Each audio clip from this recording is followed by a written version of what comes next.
Selling food is a huge business. It's wonderful. And behind every ad campaign is a food stylist. We use margarine most of the time because of the color. These are the people who make food look irresistible in the advertising. These drinks look better than real life. At the Food Stylist Convention in Minneapolis, we learned what it takes to make cereal look perfect. Did you want to come over some of the flakes?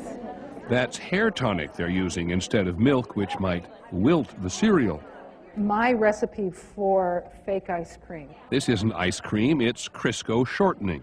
And they can light it, they can try big scoops, little scoops. We can play around with this all day long.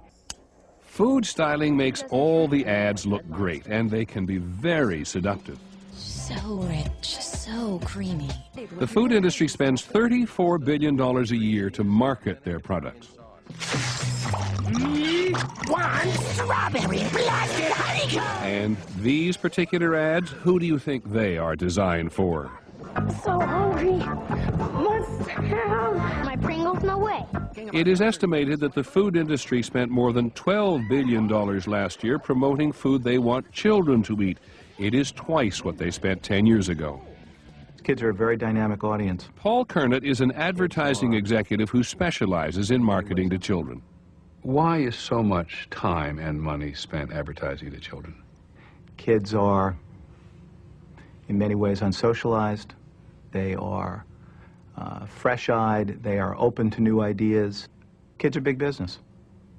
There's no question about that. Most of the food that is advertised to children is processed food, and it is exactly what children are buying. Yummy! Children spend more of their own money on food than anything else, more than on CDs or movies or clothes or toys. And the public health implications of children's diets are enormous. The problem is that most of the foods that are marketed to children are unhealthy foods.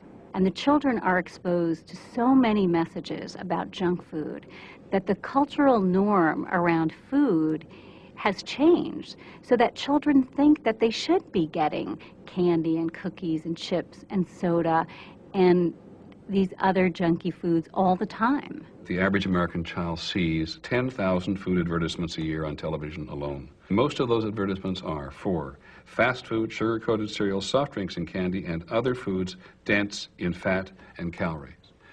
These are your members. Are you happy to hear those statistics? Well, I think that companies are trying to market their products responsibly. And if you look at some of the categories that are there, it's not all those foods that are available all the time and advertised on television. But they're not advertising fruits and vegetables on television. Well, they're advertising other options for cereal on television and other snack products as well. They're baby food desserts. Maybe that's where it starts. And then when kids are 2 years old, they gain the strength to turn on the television set and they see the constant stream of commercials. Then they go to school. And even in schools, there are encouragements to eat junk food. When you are putting together an advertising campaign, do you care whether the product is healthy or not? I care that the product has a positive role in a child's life. It is not my fundamental responsibility to be sure that that product in and of itself fulfills a complete diet. Have you played a role in making less healthy products appealing to children, thereby increasing their desire for those products? I've played a role in making all kinds of products appealing to kids. And the issue of less healthy is a judgment call that you can make. But you know what's less healthy. You know where asparagus and soda pop line up. You are absolutely correct that I am not going to get the same return on investment for a client in advertising asparagus and spinach to a kid as advertising some of the so-called less healthy products to kids. Guilty as charged. Don't you know nothing? Have you noticed how most food is marketed to kids, directly to kids? Dabble your applesauce and turn it green. They put cartoon characters all over the package, including characters from Disney, the parent company of ABC News. Candy for breakfast? They turn candy into breakfast cereal. Ooh, snackometry time. They encourage kids to eat junk food in school. And they tell kids they can win money if they buy certain foods. Find the one Oreo that turns your milk blue, and you could win $1 million. They probably won't get a lot of money. But if children eat them, they will get a lot of calories. And if you are the parent of a small child, we can almost guarantee that they're asking you to buy some of this. That's what the industry wants kids to do. Parents that I talk to who have young children tell me that the last thing in the world they want to argue with their kids about is food. And the marketers know that. And so they deliberately target the advertising to generate what they call a nag factor. My kids, for example, pestered me endlessly to buy Lucky Charms cereal, which was the one that we had the most fights over when they were young. And every now and then I'd let them get it. It was too much trouble arguing with them.